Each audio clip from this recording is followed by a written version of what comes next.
TV భక్తి సమాచారం WhatsApp ఛానల్లో జాయిన్ అవ్వండి. అన్ని విశేషాలు ఎప్పటికప్పుడు తెలుసుకోండి.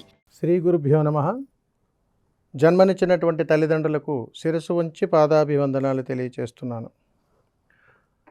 ప్రస్తుత సమాజంలో ప్రతి కుటుంబంలోనూ కూడా అనేక రకాలైనటువంటి సమస్యలతో సతమతమైపోతున్నటువంటి తరుణంలో ఏ సమస్యకు పరిష్కారం దొరకక చక్కటి అద్భుతమైనటువంటి జీవితాన్ని చిన్నాభిన్నం చేసుకుంటూ అద్భుతమైనటువంటి ఆనందకరమైనటువంటి జీవితాన్ని పాడు చేసుకుంటూ ఉంటాము.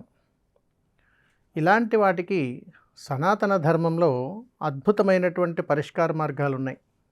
మరి అలాంటి వాటిని మనం తెలుసుకొని చక్కటి జీవితాన్ని అద్భుతమైనటువంటి ఆనంద గడియల్లోకి మార్చుకొని ఈ ప్రకృతి ధర్మాన్ని మన యొక్క సమస్యలకు పరిష్కార మార్గాలుగా మార్చుకుంటూ ప్రతి సమస్యకు పరిష్కారం ఉందని గ్రహించి ఆ యొక్క పరిష్కారముతో ఎలాంటి సమస్యకైనా కానీ పరిష్కార మార్గం మనకు ఖచ్చితంగా దొరుకుతుంది అని మన సనాతన ధర్మ గ్రంథాలే చెబుతున్నాయి.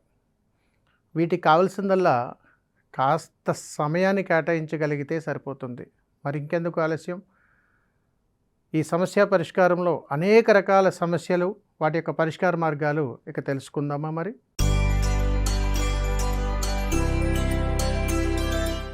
గురుగారు, నాకేమైనా అదృష్ట సంఖ్యలు ఉన్నాయా? ఈ అదృష్ట సంఖ్యలు, ఈ సంఖ్యను నమ్ముకున్నాను, ఇది నాకు కలిసి రావటం లేదు, మరి నాకు వేరే అంకేమైనా కలిసి వస్తుందా? వీటికి ఏదైనా పరిష్కార మార్గాలు ఉన్నాయా అని మీరు కానీ అడిగితే, అదృష్ట సంఖ్య, దురదృష్ట సంఖ్య ఇవి అవగాహన కోసం మాత్రమే. గుర్తుపెట్టుకోవాలి. నీకు 7వ నెంబర్ కలిసి రాలేదు, అవతల వాళ్ళు 700 రూపాయలు నీ చేతికి ఇచ్చారు, తీసుకుంటావా పారేస్తావా? తీసుకుంటాం కదా. అలాగే 1వ తారీఖు నీకు కలిసి రాలేదు, అవతల వాడు మనకి డబ్బులు 1వ తారీఖు ఇస్తానన్నాడు, ఈరోజు వద్దులేండి రేపు పొద్దున ఇవ్వండి అని అంటామా? లేదు కదా. మనం తప్పించుకోవటానికి, మనం అనుకూలంగా మార్చుకోవటానికి ఇవన్నీ మనకుంటాయి. కేవలము విజ్ఞానం కోసం మాత్రమే వీటిని ఉపయోగిస్తారు తప్ప ఇవి శాసనాలు కాదు, ప్రామాణికాలు కాదు. కాబట్టి గుర్తుపెట్టుకోవాలి, మనం చేసేటువంటి సంకల్పం పని మంచిదైతే, మన భావం మంచిదైతే, మన ఆలోచన మంచిదైతే, ఏ రోజైతే సంకల్పం చేసామో ఆ తిదే నీ అదృష్టం, ఆ సమయమే నీ అదృష్టం. కాబట్టి పలానా సమయంలో, పలానా టైంకి, పలానా ఇలాగ ఈ లక్కీ నెంబర్, నాకు ఈ అదృష్ట సంఖ్య అనేటువంటిది నీలో ఉన్నటువంటి ఆత్మస్థైర్యాన్ని పెంచడం కోసం కొంతమంది మేధావులు మనల్ని మానసికంగా సిద్ధపరచడం కోసం చేసినటువంటి విధి విధానాలు ఇవన్నీ. కాబట్టి ఏ రోజైనా, ఎప్పుడైనా, ఎన్ని గంటలకైనా, ఏ పనినైనా సరే మంచి మనస్తత్వంతో ఏ రోజైతే నువ్వు చేస్తావో అదే నీకు చక్కటి పరిష్కార మార్గం. కాబట్టి ప్రత్యేకించి నీకోసం అదృష్ట సంఖ్యలు, దురదృష్ట సంఖ్యలు అనేటువంటివి ఏమీ ఉండవు.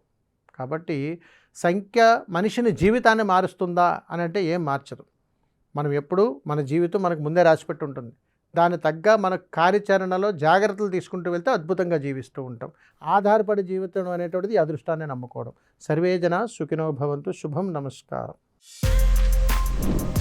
For more videos like this, subscribe Big TV channel.